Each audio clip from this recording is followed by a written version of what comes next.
Hello and welcome everyone. आज का हमारा क्वेश्चन है के क्लोजेस्ट एलिमेंट का। तो ये वाला क्वेश्चन में हमको x पहले फाइंड करना है कि x कहाँ पे आता है। तो पहले हम बाइनरी सर्च लगाएंगे l और r के लिए।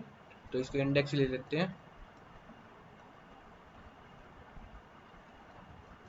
तो हमारा मिड आएगा 6 पे। अब हमको चाहिए x क्लोजेस्ट कहाँ पे है, कौन से वैल्यू की सबसे क्लोजेस्ट है। ये वाला पीओटीडी एक दिन पहले भी आया था ये वाला क्वेश्चन। मैं आई बटन पे इसको लिंक कर दूंगा। तो ये वाला देखो, हमारा ये वाला एलिमेंट हो सकता है। तो पहले तो मिनिमम डिफरेंस को हम मैक्सिमम से सेट कर देंगे और हम एक आईडी ले लेंगे। वो आईडी बता रहा है कि वेरिएबल कौन सा है, वैल्यू कौन सी है। तो यहाँ पे हम वैल्यू ना लेके उसका इंडेक्स लेंगे। तो शुरुआत में मिड वैल्यू ये आती है, हो सकता है ये क्लोजेस्ट हो। तो हमारा डिफरेंस 7 आता है, डिफरेंस कम हो गया। तो मिनिमम डिफरेंस अब तक 7 चल रहा है और हम इंडेक्स में स्टोर करा देंगे, आईडी में स्टोर करा देंगे इसका इंडेक्स। अब ये देखो, इस ये वाला वैल्यू है मिड वाली वैल्यू और ये एक्स है। एक्स हमारा इसके लेफ्ट हैंड साइड में मिलेगा। तो हम अपना राइट को शिफ्ट करा देंगे यहाँ पे। अब इसका मिड आएगा 2 पे, ये रहा मिड। यहाँ पे एब्सोल्यूट डिफरेंस, डिफरेंस इसका जो है वो ज़्यादा है तो नहीं होएगा। तो अब हमारा जो एक्स है वो राइट हैंड साइड में मिलेगा। एक्स यहाँ पे एल यहाँ पे आ गया, मिड ये बना। तो अब इसके केस में हमारी ये वाली वैल्यू सेम आ गई। और यहाँ पे थर्ड नोट लिखा हुआ है कि अगर वैल्यू सेम आ जाती है तो उसको कंसिडर नहीं करेंगे। यहाँ पे वैल्यू सेम आ गई तो हम यहाँ पे इंडेक्स रिटर्न करा देंगे। यहाँ पे हमको इंडेक्स मिल गया, बाद में हम उसको हैंडल करेंगे। हमको शुरुआत में ये बताना है कि वैल्यू कहाँ पे मिल रही है। तो यहाँ पे हम अपने इंडेक्स वेरिएबल को चेंज करा देंगे। डिफरेंस हमारा, मिनिमम डिफरेंस हमारा 0 बन जाएगा, इंडेक्स हमारा 4 आ जाएगा। तो हमको पता लग गया कि यहाँ पे एक्स वाली वैल्यू मिल गई है। अगर नहीं मिलती तो सपोज करो कि अगर 36 होता तो भी हम यही रिटर्न करते क्योंकि ये सबसे क्लोजेस्ट है एक्स के। तो ये वाला क्वेश्चन हो गया। अब इसके बाद हमको रिटर्न करनी है वैल्यूज, के वैल्यूज, के वैल्यू से रिटर्न करनी है जो कि एक्स से सबसे क्लोजेस्ट हो। तो एक तो हम एल ले लेंगे, एक आर ले लेंगे। एल और आर ये बता रहा है या आई डी वन या आई डी टू, ये बता रहा है कि कौन सी वैल्यू पे हम करंटली पॉइंट करा रहे हैं।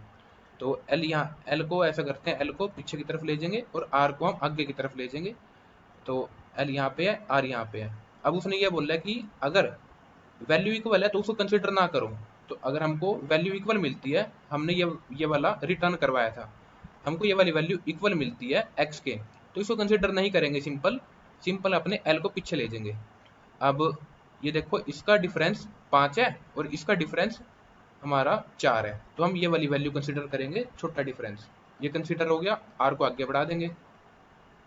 इसका डिफरेंस 5 है और इसका डिफरेंस 7 है।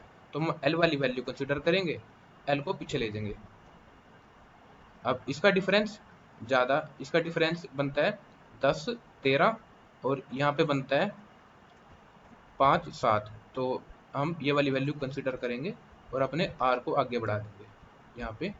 अब 7 यहाँ पे बनता है 10 और यहाँ पे ज़्यादा बनता है। तो हम अपनी 45 वाली वैल्यू को लेंगे और आर को आगे बढ़ा देंगे। अब ये हमने के वैल्यू से ले ली है।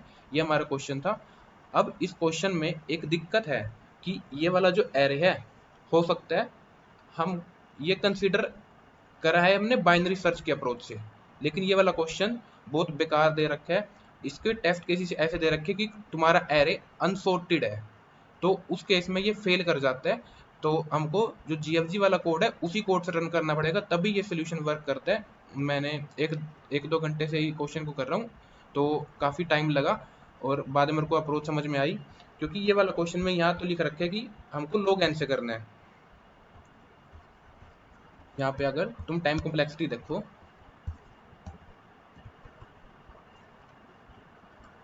तो यहाँ पे टाइम कॉम्प्लेक्सिटी log n की है। लेकिन ये जो एरे है, तुम इसको सबमिट करोगे तो एरे तुम्हारा अनसॉर्टेड भी हो सकता है, लेकिन इन्होंने फिर भी बाइनरी सर्च लगा रखा है। तो हमको बाइनरी सर्च मजबूरन में लगाना पड़ेगा इस क्वेश्चन को सोल्व करने के लिए। तो अगर तुम्हारा एरे अनसॉर्टेड भी है ना, एक मेरे को टेस्ट केस मिला था यहाँ पे,